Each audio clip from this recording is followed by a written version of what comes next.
Welcome to Direction 360. Allahumma Rabbi zidni ilma. दोस्तों, हम periodic properties को डिस्कस कर रहे थे। प्रीवियस वीडियो में हमने ऑक्सीडेशन स्टेट को डिस्कस किया। इस वीडियो में हम एटॉमिक रेडियाई और एटॉमिक साइज को डिस्कस करेंगे कि पीरियोडिक टेबल में एटॉमिक रेडियाई और एटॉमिक साइज का क्या पीरियोडिक ट्रेंड है। आया कि लॉन्ग ग्रुप्स और पीरियड्स इंक्रीज़ होते हैं या डिक्रीज़ होते हैं, इनको हम डिस्कस करेंगे। इसके साथ साथ एटॉमिक रेडियाई को किस तरह मेजर करते हैं और कौन कौन से फैक्टर हैं जो एटॉमिक रेडियाई पे इफेक्ट करते हैं, उनको वन बाय वन डिस्कस करेंगे।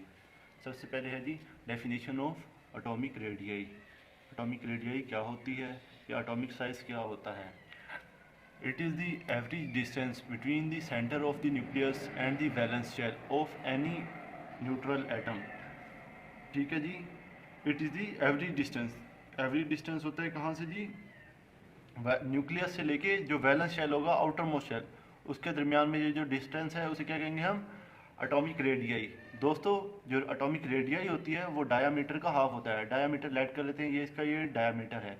इसको जब डिवाइडेड बाय 2 करेंगे या इसका हाफ जब लेंगे तो ये इतना एरिया हमारा एटॉमिक रेडियाई कहलाएगा। ठीक है। यूनिट्स ऑफ एटॉमिक रेडियाई कौन कौन से हैं। पिकोमीटर एटॉमिक रेडियाई का यूनिट है, इसके साथ साथ नैनोमीटर एटॉमिक रेडियाई का यूनिट है, एंगस्ट्रॉम भी हम एटॉमिक रेडियाई के यूनिट के तौर पर इस्तेमाल करते हैं। Example of atomic radii, sodium का एटॉमिक रेडियाई कितना होता है जी, 154 नैनोमीटर और 154 पिकोमीटर होता है जी सोडियम का एटॉमिक रेडियाई।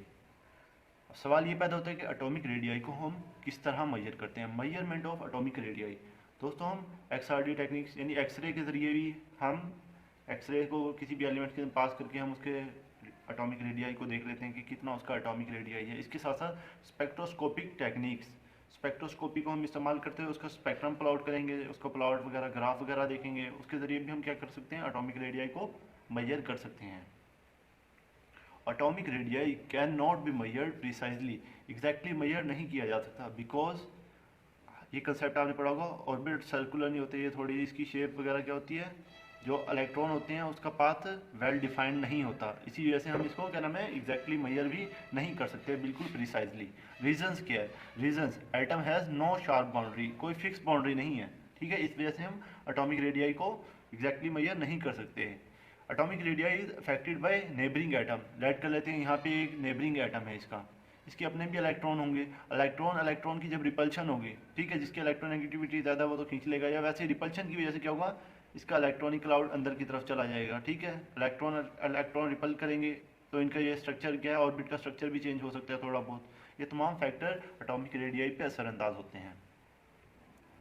अब वन बाय वन फैक्टर्स को डिस्कस कर लेते हैं, कौन कौन से फैक्टर एटॉमिक रेडियाई पे असरअंदाज होते हैं।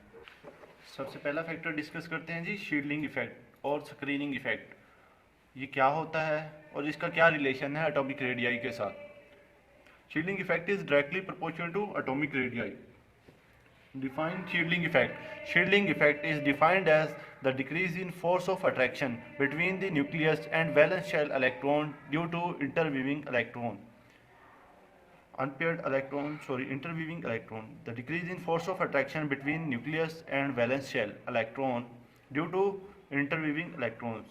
न्यूक्लियस और वैलेंस शेल इलेक्ट्रॉन का नॉन बॉन्डिंग इलेक्ट्रॉन की वजह से जो फोर्स ऑफ अट्रैक्शन का डिक्रीज होना है उसको क्या कहते हैं हम, शील्डिंग इफेक्ट कहते हैं। Shielding effect is directly proportional to atomic radii. जितना शील्डिंग इफेक्ट ज़्यादा, एटॉमिक रेडियाई उतना ज़्यादा। ठीक है जी। एंड इंटरवीविंग इलेक्ट्रॉन्स, जितने ज़्यादा इंटरवीविंग इलेक्ट्रॉन ज़्यादा होंगे उतना शील्डिंग इफेक्ट ज़्यादा होगा। अब shielding effect remains constant in the periods. Periods के अंदर शील्डिंग इफेक्ट क्या रहता है, कॉन्स्टेंट रहता है। ठीक है।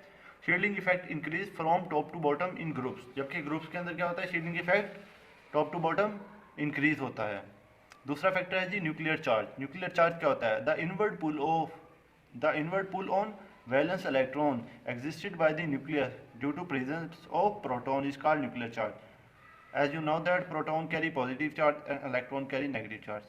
जो फोर्स ऑफ अट्रैक्शन जिसकी मदद से क्या करता है, न्यूक्लियस इलेक्ट्रॉन को अपनी तरफ खींचता है, इनवर्ड पुल करता है, उस फोर्स को क्या कहते हैं हम, न्यूक्लियर चार्ज कहते हैं। ये किसकी वजह से बनते हैं जी, प्रेजेंस ऑफ प्रोटॉन्स की वजह से न्यूक्लियर चार्ज बनता है।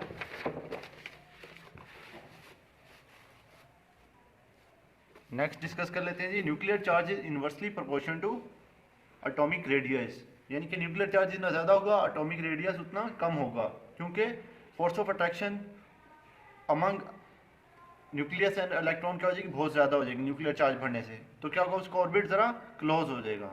Nuclear charge increase from left to right in the period, ठीक है जी। न्यूक्लियर चार्ज अगर पीरियड में लेफ्ट टू राइट इंक्रीज होगा तो क्या होगा, एटॉमिक रेडियस डिक्रीज हो जाएगा। It decrease from top to bottom, top to bottom atomic nuclear charge क्या होगा जी, न्यूक्लियर चार्ज डिक्रीज हो जाएगा फ्रॉम टॉप टू बॉटम। अगर न्यूक्लियर चार्ज डिक्रीज होगा तो एटॉमिक रेडियस क्या होगा, इंक्रीज होगा। अब तीसरा फैक्टर है नंबर ऑफ इलेक्ट्रॉन्स या number of electronic shells. Atomic radius is directly proportional to the number of electrons in the shell, कि कितने शेल मौजूद हैं। अगर नंबर ऑफ इलेक्ट्रॉन्स की तादाद ज़्यादा है तो उसका शेल क्या होगा, बड़ा होगा, उतना ही ज़्यादा एटॉमिक रेडियस होगा। In a period the electronic shell remains constant, क्योंकि क्या होता है, while moving from left to right number of shell क्या होते हैं, कांस्टेंट रहते हैं। इसी वजह से एटॉमिक रेडियस क्या होगा, ऑलमोस्ट यानी कि कांस्टेंट रहेगा। अब अगला देख लेते हैं पीरियोडिक ट्रेंड क्या है एटॉमिक रेडियस का, ठीक है जी। इन पीरियड पीरियोडिक ट्रेंड क्या है और ग्रुप में इनका क्या है। Down the groups atomic radius increase from top to bottom, क्या होता है, नंबर ऑफ शेल इंक्रीज हो जाते हैं। रीजन क्या है, reason is this increase in number of interweaving electron और इंक्रीज इन शील्डिंग इफेक्ट और increase in number of shell, ये तीनों फैक्टर इंक्रीज होते हैं। इसकी वजह से क्या होता है, हमारा एटॉमिक रेडियस इंक्रीज होता है। अब एटॉमिक रेडियस का ट्रेंड देख लेते हैं along period. Along period atomic radius decrease from left to right. Reason क्या है, due to increase in number of proton या इंक्रीज इन न्यूक्लियर चार्ज। इसकी वजह से क्या होगा, हमारा एटॉमिक रेडियस डिक्रीज हो जाएगा। From 1 2 3 period decrease in atomic radius is more prominent, यानी कि बहुत ज़्यादा वाज़ेह तौर पे हमें देखा जाता है 1 और 2 और 3 पीरियड के अंदर, जबकि ये जो डिक्रीज है बहुत ज़्यादा वाज़ेह होगा 1 2 3 पीरियड में, जबकि 4 5 6 7 इन पीरियड्स के अंदर क्या होगा, ये जो हमारा डिक्रीज है लेस प्रोमिनेंट होगा, कोई बहुत ज़्यादा डिफरेंस नहीं होगा इन एलिमेंट्स के दरमियान एटॉमिक रेडियस का। ये था जी periodic trend of atomic radius. Video अच्छी लगी हो तो वीडियो को लाइक करें, चैनल को सब्सक्राइब करें, मज़ीद बेल के आइकन को क्लिक करना मत भूलिएगा ताकि आपको आने वाली हर नई वीडियो का नोटिफिकेशन सबसे पहले मिलता रहे। जज़ाकल्लाह।